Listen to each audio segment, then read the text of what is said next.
Buenos días, mis queridos hermanos y amigos. Nos encontramos en el Centro para la Excelencia Familiar, donde comunicamos el Evangelio con fidelidad.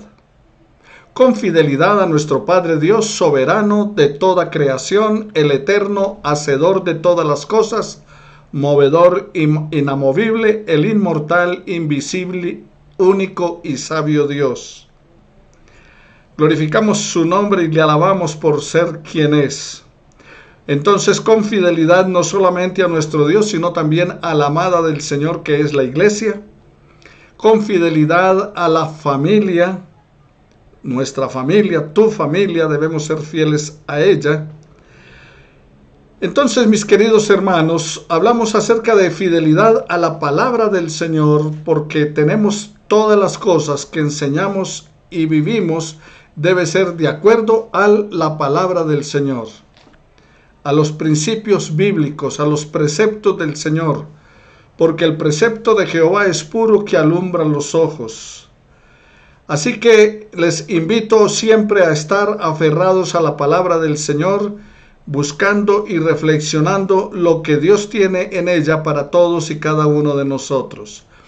Vamos a orar al Señor y les recuerdo que tengan presente en sus oraciones la vida de la familia Caicedo, William, su esposa y sus hijos, nuestros hermanos de Santel, los que transmiten la predicación y el estudio de la palabra del Señor. Su padre falleció en estos días, entonces oremos al Señor para que el vacío que Él ha dejado sea llenado por nuestro Padre Dios. Y también oremos al Señor por Caterine. Caterine es una joven que se encuentra en estado delicado de salud, y pidamos al Señor que bendiga a su familia, que la familia tenga la fortaleza necesaria en Cristo Jesús ante la situación que están pasando, y que Dios haga un milagro en la vida de ella para testimonio a su familia, a ella misma, a nosotros y para alabanza y gloria de nuestro Dios. Buen Padre Celestial, glorificamos tu nombre y estamos delante de tu presencia en esta hora, suplicándole, eterno Dios, que sea de tu presencia para nosotros tiempos de refrigerio, que nos guardes y nos guíes en todas las cosas. Te damos gracias, Señor, porque este ha sido un año difícil y ya está terminando, y estamos esperanzados, eterno Dios, que en este 2021 que se acerca, la presencia tuya llenará nuestras vidas y nos fortalecerá para continuar la tarea que tenemos por delante. Glorificamos tu nombre, eterno Dios, porque tú eres bueno y porque para siempre es tu misericordia. Obra en la vida de Caterina y su familia, Señor.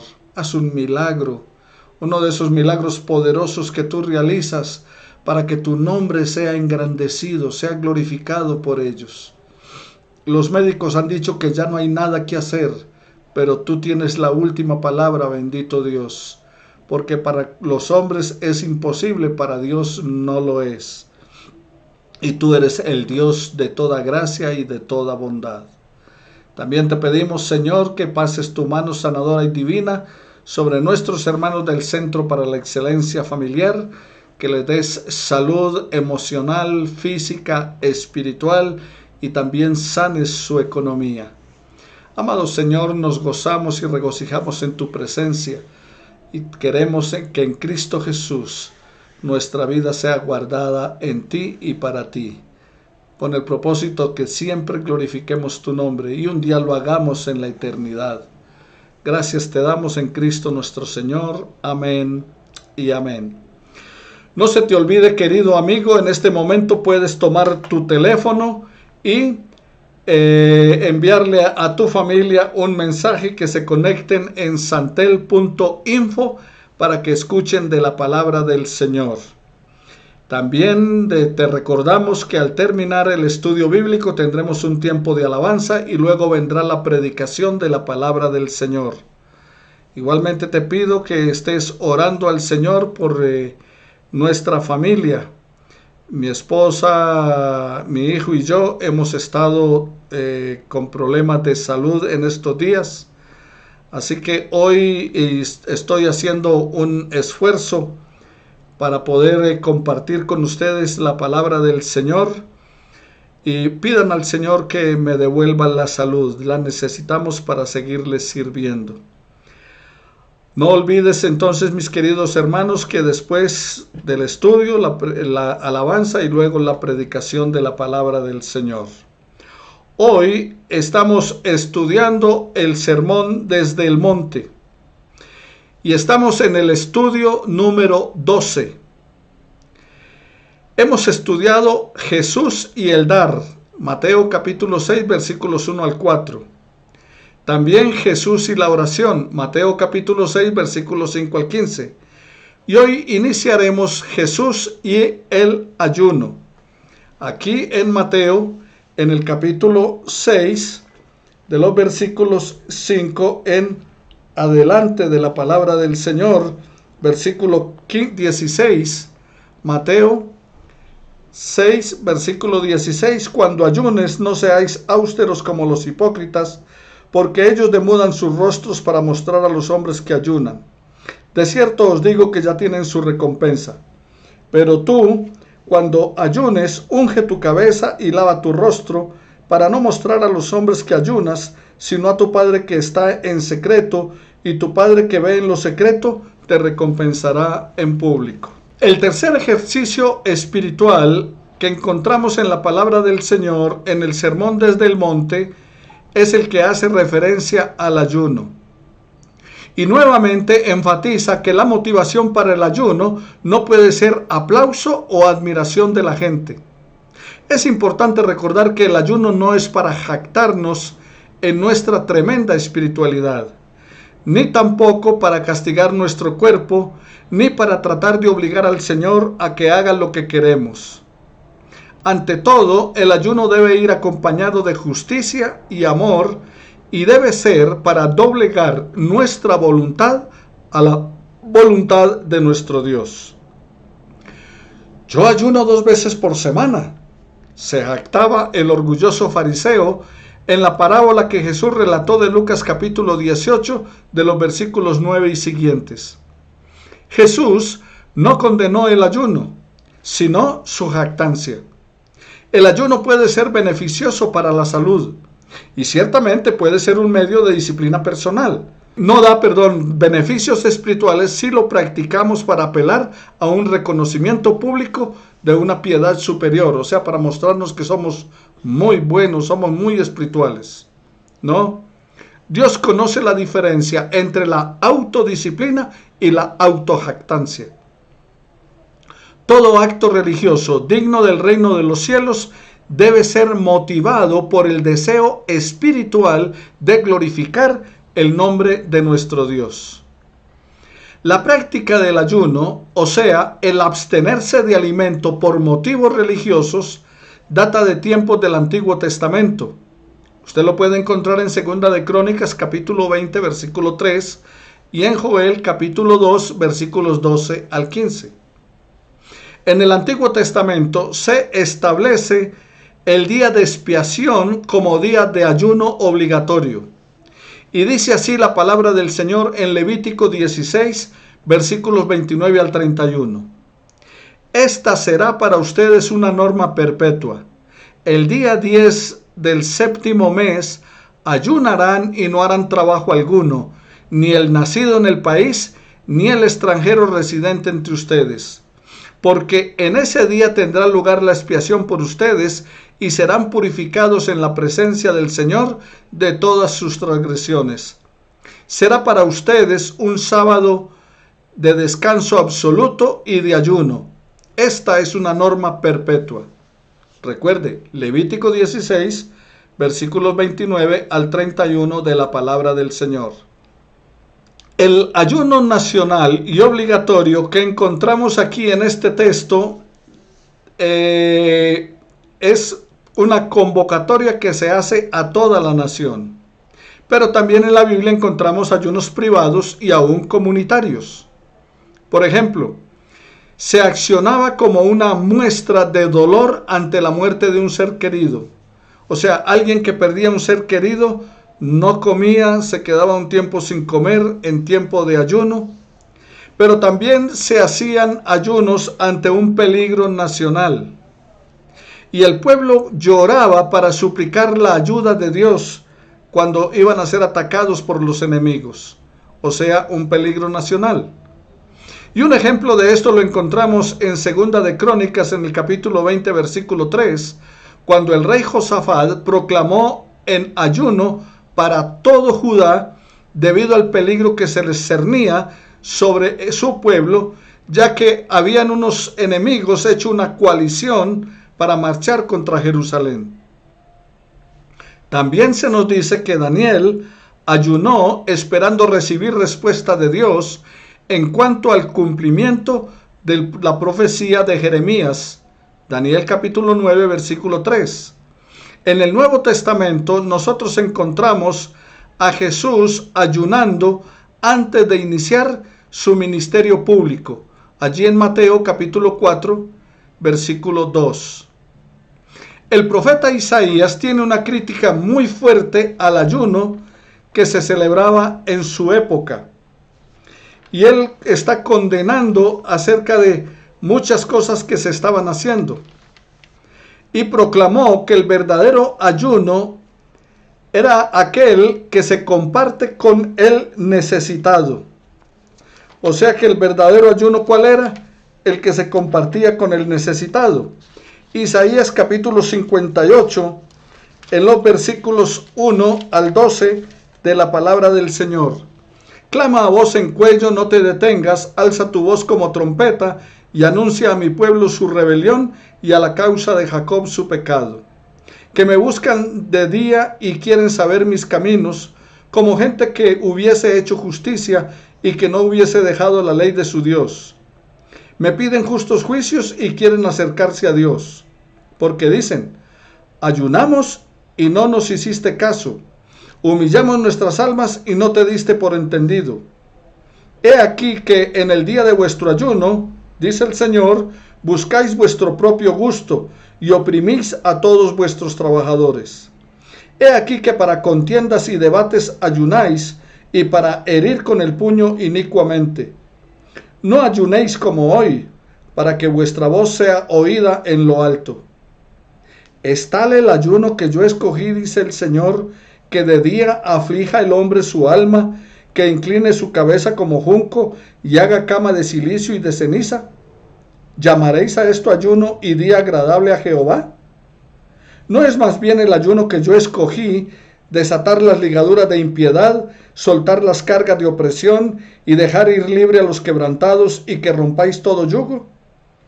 ¿No es que partas tu pan con el hambriento y a los pobres errantes albergues en casa y que cuando veas al desnudo lo cubras y no te escondas de tu hermano? Entonces nacerá tu luz como el alba y tu salvación se dejará ver pronto, e irá tu justicia delante de ti y la gloria de Jehová será tu retaguardia. Entonces invocarás y te oirá Jehová, clamarás a él y dirá él, heme aquí. Si quitares de en medio de ti el yugo, el dedo amenazador y el hablar vanidad, y si dieres tu pan al hambriento y saciares el alma afligida, en las tinieblas nacerá tu luz y tu oscuridad será como el mediodía. Jehová te pastoreará siempre y en la sequía saciará tu alma y dará vigor a tus huesos y serás como huerto de riego y como manantial de muchas aguas, cuyas aguas nunca faltan. Damos gracias al Señor por esta porción de su palabra. Aquí nos explica entonces el profeta Isaías cuál es el ayuno que Dios espera. Ahora, no es que el profeta esté contra el ayuno, sino en contra de la motivación con la cual se hace y la forma como se estaba llevando a cabo. De la misma manera, Jesús no condenó la práctica del ayuno, sino el propósito con el cual se realiza según el Señor. Los hipócritas ayunaban para llamar la atención de la gente, de tal modo que los elogiaban por su extraordinaria piedad. Ahora, una vez que se ha recibido el elogio o la lástima de la gente, dice el Señor, ya recibieron su recompensa. De modo que no deben esperar nada más a su favor. Jesús enseñó a sus discípulos a ayunar de forma correcta, no para agradar a la gente, sino a Dios. En su exhortación, Jesús no condenó el ayuno, sino la ostentación y falta de sinceridad con que la practicaban los hipócritas, o sea, aquellos actores teatrales que simulaban una emoción que no sentían y solamente actuaban en un rol para ganar una ronda de aplausos de la gente. Ahora, Dios no se agrada de caras desfiguradas o lúgubres. Al tomarlas como ejemplo, Jesús les estaba advirtiendo a sus discípulos sobre convertir el ayuno en una ocasión para dar a conocer su piedad. No, ellos debían de presentar su rostro gozoso en público y hacer que su ayuno fuera en secreto, solo para Dios. Según la utilizó Jesús, la palabra ayuno se refería a la abstinencia de alimentos por un periodo de tiempo y para un propósito espiritual. El ayuno puede, como segunda acepción, significar el privarse de cualquier cosa legítima para un propósito espiritual. No hay duda que lo que Jesús tenía en mente era esto. No comenzó su ministerio con un prolongado tiempo de ayuno. Claro, antes de seleccionar a sus discípulos, antes de empezar a su ministerio, fue y ayunó 40 días y 40 noches. Mateo capítulo 4, versículo 2. Pero debe recordarse también que Jesús fue acusado al mismo tiempo por su ascético estilo de vida, porque fue acusado, claro, falsamente, de glotón y bebedor. Aquí Jesús instruye a sus discípulos acerca de el espíritu y la forma del verdadero ayuno. Dice: unge tu cabeza y lava tu rostro para no mostrar a los hombres que ayunas.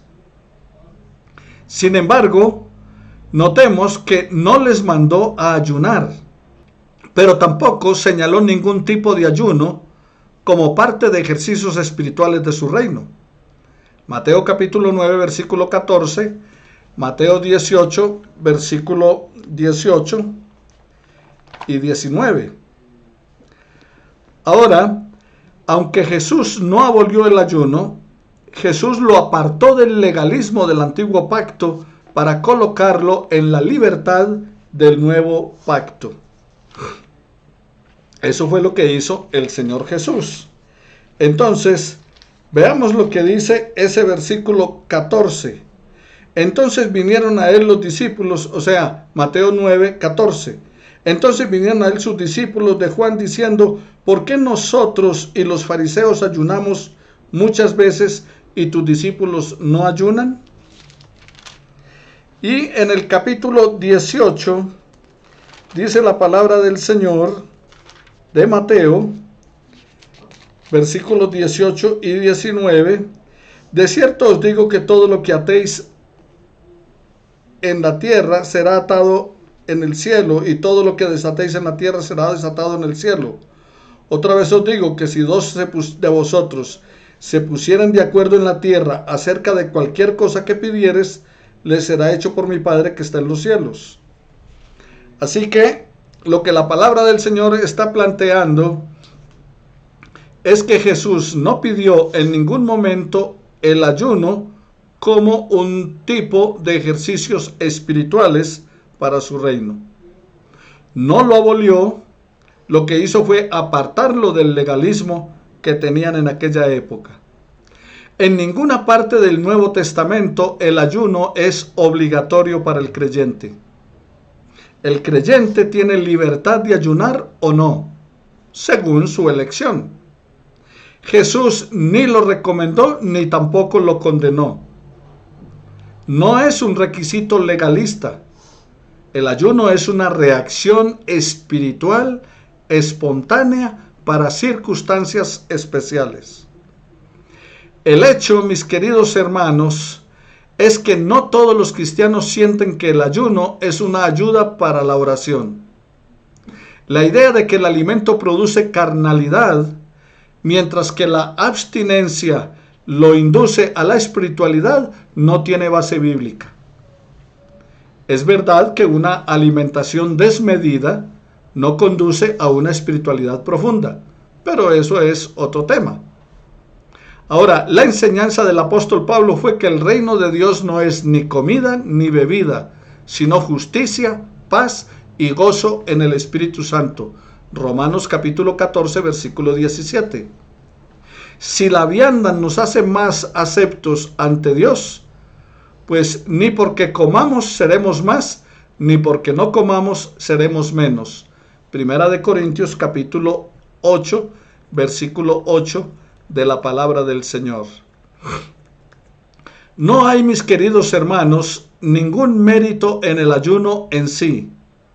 No es que por el mucho ayuno se lograrán mayores resultados espirituales o habrá más oraciones respondidas. No es un fin en sí mismo, sino un medio para alcanzar un fin. No puede cumplirse solo los viernes, como algunos tienen, venga, viernes de milagros, viernes de ayuno, o de otro día especial. Por ejemplo, que se tiene los viernes como ayuno porque el viernes murió Jesús, pero en ninguna parte la palabra del Señor está mandando a ello, ni tampoco en otro día especial, sino cuando Dios te impulse a hacerlo. ¿Cuándo debes ayunar? Cuando Dios te impulse a hacerlo. Recordemos que en el Nuevo Testamento hay completa libertad en cuanto al ayuno.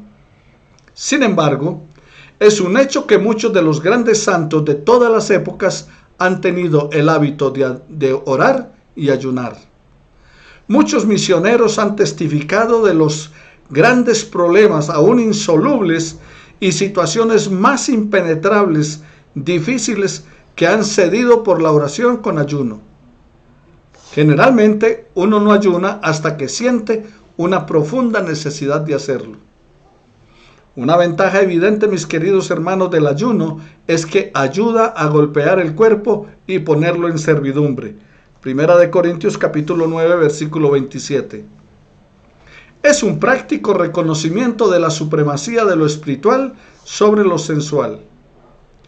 Quizá lo practican de un modo espiritual y para fines espirituales. Quienes lo hacen así declaran que la mente está más clara y vigorosa. Hay un notable despertar espiritual y un creciente poder de concentración. Con base en las ocasiones a las que se asocia en el Nuevo Testamento, parecería que el ayuno es el resultado natural de la preocupación. En ningún lugar aparece como algo predeterminado o dispuesto de antemano. El ayuno generalmente en el Nuevo Testamento está asociado con una fuerte emoción producida por una preocupación espiritual especial. Un ejemplo, la tentación del Señor, Mateo 4:2. El caso de Cornelio cuando ora a Dios pidiendo una revelación de su verdad, Hechos capítulo 10, versículos 30 y 31. Los líderes de la iglesia de Antioquía estaban apesadumbrados por un mundo perdido, Hechos capítulo 13, versículos 1 al 3. Y Pablo y Bernabé preocupados al tener que reconocer ancianos, o sea, pastores en las nuevas iglesias de Asia, Hechos capítulo 14, versículo 23. Bajo la presión de un grave problema, estos hombres fueron impulsados a persistir en oración, tornándose secundaria la necesidad de comer. Para ellos, los otros temas eran más importantes que el ir a comer. La duración del ayuno estaba determinada no por una decisión previa, sino por las presiones de las preocupaciones. Cuando la carga fue quitada, cesó el ayuno. Ahora, cuando estudiamos las Escrituras, vemos que el ayuno era el resultado de, número 1, el desafío de una tentación especial. Número 2, el profundo anhelo de un andar más íntimo con Dios. Y número 3, una carga por la predicación del Evangelio en regiones alejadas. Número 4, dolores de parto espirituales por la edificación de la iglesia. Y número 5, las exigencias de una situación reñida. Mateo capítulo 17, versículo 21. En vez de poner gesto de lástima cuando se ayuna, se debe lavar la cara y perfumarse los cabellos. Esta recomendación trasciende netamente lo literal. Se debe ayunar no para esgrimir la piedad, sino para humillarnos delante del Señor. El ayuno, mis queridos hermanos, nunca puede ser un medio para jactarnos de nuestra piedad y nuestra espiritualidad. Tampoco para presionar a Dios a hacer lo que queremos que Él haga. Ayunamos para expresar nuestro sentimiento al Señor, para doblegar nuestra voluntad a su voluntad. El ayuno nunca debe ser una huelga de hambre para presionar a Dios a que responda a nuestros caprichos, sino un acto de sincera adoración a Él. Para que recuerden, los actos de piedad que son buenos, pero realizados con motivaciones malas, no agradan al Señor. Si los actos de piedad se realizan solamente para la satisfacción del ego, entonces se convierten en simplemente actos rutinarios, hipócritas y superficiales que no agradan al Señor. El ayuno, al igual que la oración y el dar, deben practicarse como un acto de sincera adoración a Dios, y no para que la gente nos reconozca como súper espirituales, ni tampoco para presionar al Señor a que haga lo que nosotros deseamos. Entonces, sobre los 3 aspectos reflexionemos. Sobre el dar, recuerde, dar, orar y ayunar. De Mateo 6. ¿Los móviles religiosos determinan la religión? ¿Está usted de acuerdo? 2. ¿Prohíben estos versículos dar limosna públicamente? ¿Dónde se encuentra la línea entre el cristiano y el fariseísmo? ¿Acaso no es la intención del corazón el asunto legítimo del tipo de interior justicia? 3. ¿Se prohíbe el que se reconocer la contribución? ¿Puede usted pedir una retribución de Dios cuando el acto tiene la intención de impresionar a otros? ¿Qué es lo que Dios ve cuando nosotros damos? ¿Qué es lo que Dios pesa? Eso en cuanto a dar. Para reflexionar sobre la oración. ¿Está mal ser visto o ser oído por otros cuando oramos? ¿Está condenada la oración pública? ¿Cuál es el meollo en este asunto de la oración? 2. ¿No son aceptables las oraciones largas? En el versículo 7.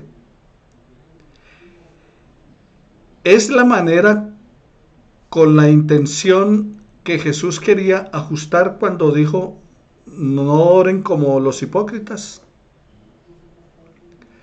¿No se deben pronunciar oraciones bonitas?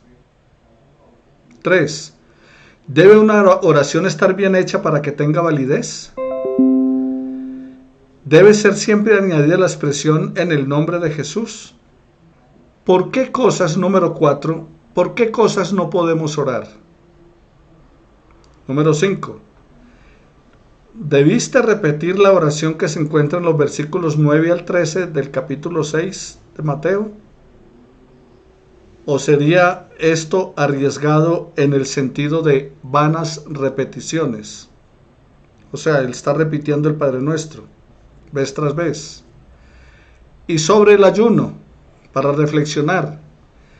¿Piensa usted que el sacrificio de hábitos físicos en deferencia con y el espíritu es justificable en alguna oportunidad? ¿Adopta usted una actitud o una apariencia de piedad con el objeto de impresionar a otros? ¿Adopta usted un vocabulario o tono de voz que cree simbólico de la religión porque piensa que se espera eso de usted?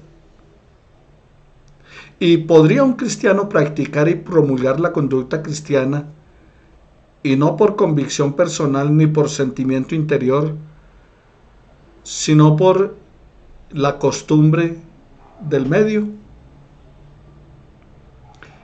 Que estos mis preguntas e inquietudes nos ayuden a reflexionar sobre el estudio que hemos tenido de los tres aspectos que se tenían como primordial en la vida de fe: el dar, el orar y el ayunar. Veremos la próxima semana entonces nuestro estudio número 13. Que el Señor te continúe bendiciendo, querido hermano y amigo. Padre, gracias te damos por tu palabra y te pedimos, eterno Dios, que nos ayudes a entender y comprender el propósito tuyo para nuestras vidas, y que el estudio, Señor, hecho nos ayude a ser edificados por ti, a fin de poner en práctica, por obra, lo que hacemos. Señor, que cuando demos para la iglesia o para los necesitados, no busquemos la recompensa de los hombres, ni ser reconocidos. Que cuando oremos haya sinceridad en nuestro corazón, y que cuando ayunemos lo hagamos porque tú has puesto la motivación en nuestra mente y corazón para hacerlo, y no tratando de presionar una respuesta tuya a una necesidad. Gracias, eterno Dios, por tu palabra.